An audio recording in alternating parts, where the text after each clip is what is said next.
ছাত্র শিবিরের রাজধানী খ্যাত রাজশাহী বিশ্ববিদ্যালয়ের ছাত্র শিবিরের সভাপতি আব্দুল মোহাইমিনের নাম প্রকাশ্যে আসতে না আসতেই তার উপর ছাত্রলীগের রোমহর্ষক নির্যাতনের ঘটনা সামনে এসেছে। বিশ্ববিদ্যালয় প্রশাসনের বিরুদ্ধে কোনো রকম সহযোগিতা না করারও অভিযোগ রয়েছে। আহমাদ আহসানুল্লাহ ফারহান নামে রাজশাহী বিশ্ববিদ্যালয়ের এক শিক্ষার্থী নিজের ফেসবুক আইডিতে এক পোস্টের মাধ্যমে বিশ্ববিদ্যালয়ের শিবির সভাপতি সহ কর্মীদের উপর রোমহর্ষক নির্যাতনের বর্ণনা দেন।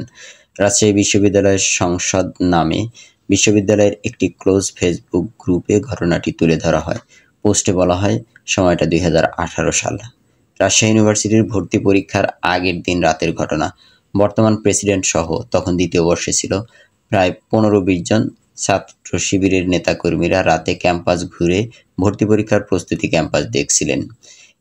এই 15-20 জনের মধ্যে ফার্স্ট সেকেন্ড ইয়ারের অনেক স্টুডেন্ট ছিল। তারা হাঁটতে হাঁটতে হঠাৎ ছাত্রলীগের 3টা বাইক এসে তাদের পথরোধ করে বিভিন্ন প্রশ্ন করে। এক পর্যায়ে তারা একজনকে চিনতে পারে শিবিরের নেতা হিসেবে। তারা তাকে রেখে বাকি সবাইকে চলে যেতে বলে ক্যাম্পাস থেকে, কিন্তু উপস্থিত কেউই তাকে রেখে আসতে চাননি। পোস্টে বলা হয়েছে, এক পর্যায়ে ছাত্রলীগ না পেরে ফিরে যায়। এর কিছুক্ষণের মধ্যেই তৎকালীন লীগের প্রেসিডেন্ট সেক্রেটারি সহ রনু কিবরিয়া প্রায় 15-20টা বাইক এসে তাদের ঘিরে ফেলে।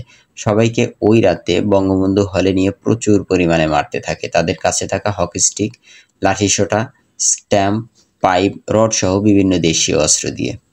ফার্স্ট ইয়ারের ছেলেগুলোও রক্ষা পায়নি এদের নির্যাতন থেকে। নির্যাতনের নির্মম বর্ণনা দিয়ে পোস্টে বলা হয়, দীর্ঘক্ষণ ধরে মাইরের এক পর্যায়ে 3 জন বাদে বাকি সবাইকে ওরা ছেড়ে দেয়, কিন্তু বাকি 3 জনকে ওরা 20 জন মিলে মারতেই থাকে। একজন ক্লান্ত হইলে আরেকজন পালাক্রমে। তার মধ্যে একজন ছিলেন আজকের যিনি প্রেসিডেন্ট। একজনের 2টা পা ভেঙে দেয় ওই সন্ত্রাসীরা, আর বাকিরা মারাত্মক লেভেলের আহত। এরপর পুলিশ এসে উল্টো তাদের 3 জনকেই ধরে নিয়ে যায়, প্রথমে মেডিকেল, এরপরে জেলখানায়। বাকি 2 জন দ্রুত মুক্তি পেলেও বর্তমান প্রেসিডেন্ট 60 দিন জেল খেটে বের হন, মাত্র দ্বিতীয় বর্ষের ছাত্র। ওই নির্যাতনের কোনো বিচার ওই দলকানা ভিসি প্রক্টররা কেউ করেনি আজ অবধি। পোস্টে আরো বলা হয়, কিন্তু ওই যে আল্লাহ যাকে সম্মান দেন তাকে কেউ অসম্মানিত করতে পারে না। সেই মজলুম ব্যক্তিটি এখন ছাত্র শিবিরের দুর্গখ্যাত রাবি বিশ্ববিদ্যালয়ের রানিং প্রেসিডেন্ট।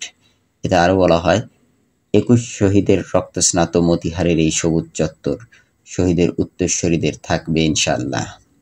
জুলাই-আগস্ট বিপ্লবের এই আন্দোলনে শেষ সপ্তাহে গোটা রাজশাহীর মানুষকে রাজপথে নামিয়ে আনতে যে প্রচেষ্টা চালিয়েছেন তা অবিস্মরণীয় হয়ে থাকবে। এই পোস্টের শেষে রাবি শিবির সভাপতির পরিচয় তুলে ধরা হয়।